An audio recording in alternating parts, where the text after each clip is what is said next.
Hello, my name is Mohan Kelkar, and today I'm going to talk about feeding the world using fossil fuels. In 1798, Thomas Malthus, a famous population scientist and economist in the United Kingdom, said that the power of population is indefinitely greater than the power in the earth to produce subsistence for men. And that time the population was 1 billion. In 1968, a famous biologist from Stanford University, Paul Ehrlich, wrote a book called Population Bomb, in which he said that in the 1970s, hundreds of millions of people will starve to death in spite of any crash programs embarked upon now. At that time, the population was 3.5 billion people. So, although there was a fear that you may not be able to feed the people, the reality is completely different. Lancet magazine in December of 2012 said that obesity is a bigger health crisis than hunger in the world today. At that time, the population was 7.1 billion people. In 2014, the World Organization said more people die from eating too much than not eating enough.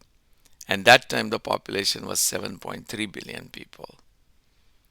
Is it possible that we can continue to feed the world as the population grows even further, perhaps reaching 9.3 billion by the end of the century? The answer is found mostly in a very important reaction which was developed in early 20th century. A lot of things have changed in the way we feed the people and we farm the land. Synthetic fertilizers, irrigation practices, genetically modified seeds, mechanization of the farming, all of those things have contributed. But the majority of the contribution comes from synthetic fertilizer. In the past, humans have used human and animal excrements to fertilize the land. But unfortunately, the nitrogen content in those fertilizers was only about 5%.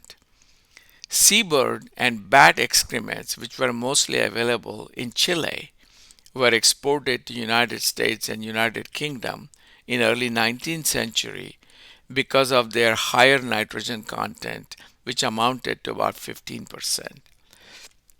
Unfortunately, both these type of fertilizers were very difficult to scale because they mostly came from nature. What dramatically changed was a new reaction which was invented by Haber-Bosch, two German scientists, in 1909. They demonstrated that you can react natural gas with water and produce hydrogen and carbon dioxide, and natural gas reacting with air makes hydrogen, nitrogen, and CO2. And by combining the hydrogen and nitrogen, you could make an ammonia, and reacting that ammonia with nitric acid, you could make ammonium nitrate, which is one of the most commonly used fertilizer today. And although this reaction was invented more than 100 years ago, it is the most common reaction which is used today for making a fertilizer. Although there are different types of fertilizers which are used, the nitrogen-based fertilizer is the most common. About 120 million tons of nitrogen fertilizer is used, which requires about 6 trillion cubic feet of natural gas, or 4% of the global natural gas production.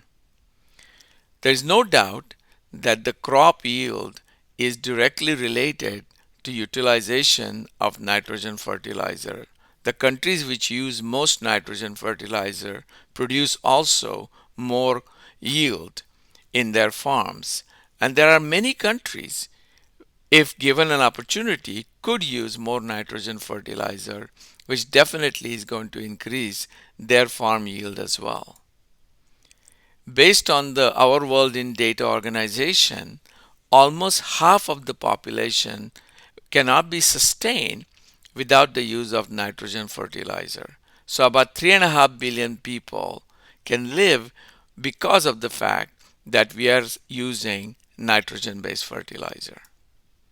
And even though the population is continuing to increase, the percentage of the people who are malnourished actually continues to decline because of the extensive use of nitrogen fertilizer. The expected use for nitrogen fertilizer is going to continue to increase because more and more countries are going to demand higher utilization of nitrogen fertilizer. It is expected by 2050 almost 170 million tons of nitrogen fertilizer will be used in the world. That fertilizer has to come from natural gas. Is it possible that you could replace natural gas with something else? If we use an electrolysis process where we convert water into hydrogen and oxygen, that hydrogen can be used as a feedstock to make ammonia. However, this process currently is about 3 to 5 times more expensive than converting natural gas to hydrogen. So without significant incentives, no one is going to use this process rather than using natural gas. It is also possible that the CO2 emitted could be sequestered. But today we only sequester about 0.1% of the CO2 compared to the total CO2 emissions. By 2030, based on the most optimistic estimates, about 0.3% of the CO2 will be sequestered. So based on these concepts, it is very difficult to imagine that we'll be able to replace natural gas to make fertilizer. And the utilization of natural gas to make fertilizers is going to continue for many more decades to come. Thank you for listening. If you like what I say, please subscribe to my channel.